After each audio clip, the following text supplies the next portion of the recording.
এবার Pubali bank PLC সৌজন্যে business এক্সপ্রেসের খবর। অন্তর্বর্তী সরকার স্বল্প মেয়াদী আর নির্বাচিত সরকার করবে দীর্ঘমেয়াদী সংস্কার, এমন মন্তব্য করে অর্থ উপদেষ্টা জানান, নির্বাচিত সরকারের জন্য ব্যাংক খাতে সংস্কারের ফুটপ্রিন্ট রেখে যাওয়া হচ্ছে। যে কোনো মূল্যে পাচার হওয়া অর্থ ফিরিয়ে আনা হবে বলেও ফের জানালেন অর্থ উপদেষ্টা। পিকেএসএফ এর ৩৪ বছর পূর্তি। বুধবার আগারগাঁওয়ে পিকেএসএফ ভবনে অন্তর্ভুক্তিমূলক প্রবৃদ্ধির লক্ষ্যে অর্থায়ন বিষয়ে আলোচনা করেন বক্তারা। এটা যত ছড়িয়ে যাবে, বিশেষ করে সায়েন্স অ্যান্ড টেকনোলজি, এটা আমাদের এর মধ্যে আত্মস্থ করতে হবে এবং এটা গ্রহণ করতে হবে। সেই জন্য ইনোভেশন, কন্টিনিউয়াস রিসার্চ, ডেভেলপমেন্ট শেখা এবং সেটাকে বাস্তবায়ন করা, সেটা আমাদের দরকার আছে। অর্থ উপদেষ্টা ডক্টর সালেহ উদ্দিন আহমেদ বলেন, ট্যাক্স কমিয়েও দ্রব্যমূল্য কমানো যাচ্ছে না, তবে চেষ্টা করছে সরকার। ডিমের দাম কমছে না, পেঁয়াজের দাম কমছে না, অথবা সব ডিউটি আমরা কমিয়ে দিলাম, তাই না? দাম কমে না। আমি সেটা চিফ অ্যাডভাইজারগুলো দেখেন, খালি বাণিজ্য মন্ত্রণালয়ের কাজ না, দ্রব্যমূল্য সেটা অনেকগুলো ফ্যাক্টর আছে। আমরা চেষ্টা করছি, things are not very easy. সরকারের বিভিন্ন মেয়াদে সংস্কারের বিষয়েও কথা বলেন অর্থ উপদেষ্টা, জানান পাচার হওয়া অর্থ ফিরিয়ে আনার চেষ্টা চলছে।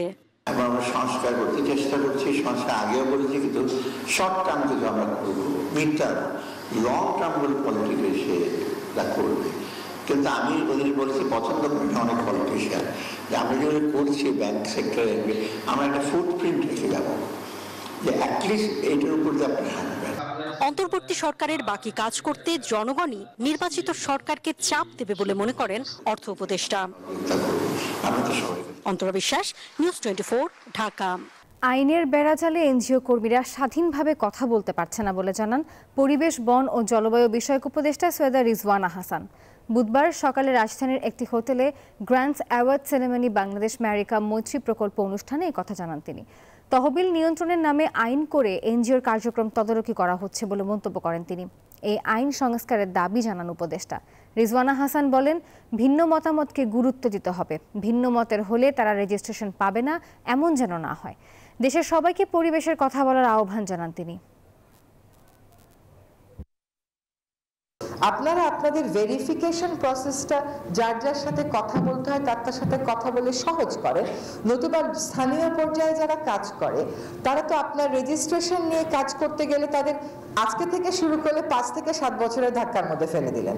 আমার প্রকল্প কেন সরকারের পলিসির সাথে সামঞ্জস্যপূর্ণ হতে হবে?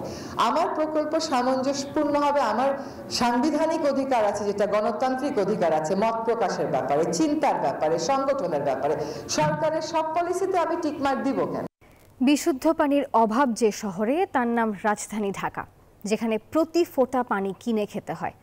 উচ্চমূল্যের বাজারে 1 লিটার বোতলজাত বিশুদ্ধ পানির জন্য যেখানে খরচ করতে হয় 30 টাকা, সেখানে মাত্র 80 পয়সায় 1 লিটার পানি দিচ্ছে ঢাকা ওয়াসা ও মার্কিন প্রতিষ্ঠান ড্রিঙ্কওয়েল। সারা দেশের 32টি এটিএম থেকে এই পানি কিনতে পারছেন গ্রাহকরা। ঘনবসতির শহর রাজধানী ঢাকা, যেখানে বসবাস করেন কমপক্ষে 2 কোটি মানুষ।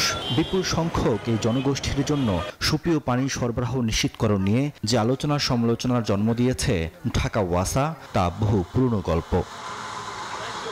এমন বাস্তবতায় 2017 সাল থেকে ঢাকা ওয়াসা ও যুক্তরাষ্ট্রের ড্রিঙ্কওয়েল চুক্তিবদ্ধ হয়ে রাজধানীর বিভিন্ন পয়েন্টে পানির এটিএম বুথ স্থাপন শুরু করে, যা এখন বিশুদ্ধ পানির নির্ভরযোগ্য ঠিকানা। ঢাকা ওয়াসা যে ড্রিঙ্কওয়েল, যেটা তাদেরকে ধন্যবাদ, আমরা বাসার কাছে পানি পাচ্ছি। 1 লিটার পানি কিনতে গেলে 25 থেকে 30 টাকাও রাখে দোকানে, এখানে আমি 70 পয়সা লিটার পাচ্ছি। ভূগর্ভ থেকে উত্তোলিত পানি পরিশোধনের মাধ্যমে বিক্রি করা হয় এসব এটিএমে। ভ্যাট সহ প্রতি লিটার পানির মূল্য মাত্র 80 পয়সা। জাতীয় পরিচয়পত্রের ফটোকপি, 1 কপি পাসপোর্ট সাইজের ছবি এবং 50 টাকার বিনিময়ে নিবন্ধন করে যে কেউ এটিএম কার্ড নিতে পারেন। আর এই কার্ড এটিএম বুথে দিলেই স্বয়ংক্রিয়ভাবে বের হয়ে আসে পানি। নেই দুর্গন্ধ ও পানি ফুটানোর বিড়ম্বনা। এখান থেকে পানি নিয়ে আমরা সরাসরি খাইতে পারি, ফুটনি লাগে না, ফিল্টার করা লাগে না। ইতিমধ্যে রাজধানীর বিভিন্ন পয়েন্টে ৩০০টি এটিএম বুথ স্থাপন করেছে ড্রিঙ্কওয়েল। গ্রাহক সংখ্যা ৫.৫ লাখ। গড়ে এই পানি পান করছে ২৫ লাখ মানুষ। চুক্তি অনুযায়ী ২০২৬ সালের মধ্যে রাজধানীতে আরও ২০০টি এটিএম বুথ স্থাপন করবে এই প্রতিষ্ঠান। এখানে আমরা যে সেবাটার মাধ্যমে বা যে মাধ্যমটাতে পানিগুলো দিচ্ছি তাতে ব্যয়টা অনেকটাই মানুষের হাতের নাগালে। বিশুদ্ধ পানি সরবরাহে ড্রিঙ্কওয়েল গ্রাহকের আস্থা অর্জন করেছে বলেও দাবি কর্তৃপক্ষের। রিয়াদ সুমন, নিউজ 24, ঢাকা। সপ্তাহের চতুর্থ কর্মদিবসে উত্থান দেখেছে দেশের পুঁজিবাজার। যদিও টাকার অঙ্কে কমেছে শেয়ার হাত বদলের পরিমাণ। বুধবার ঢাকা স্টক এক্সচেঞ্জের প্রধান সূচক ডিএসইএক্স 17.65 পয়েন্ট বেড়ে 5,316 পয়েন্টে অবস্থান নিয়েছে। পাশাপাশি বেড়েছে অপর দুই সূচকও।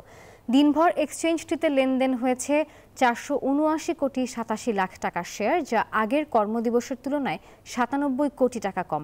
এদিন লেনদেনে অংশ নেওয়া কোম্পানিগুলোর মধ্যে শেয়ার দর বেড়েছে 152টির, কমেছে 175টির এবং অপরিবর্তিত ছিল বাকি 67টি কোম্পানির শেয়ারের দাম।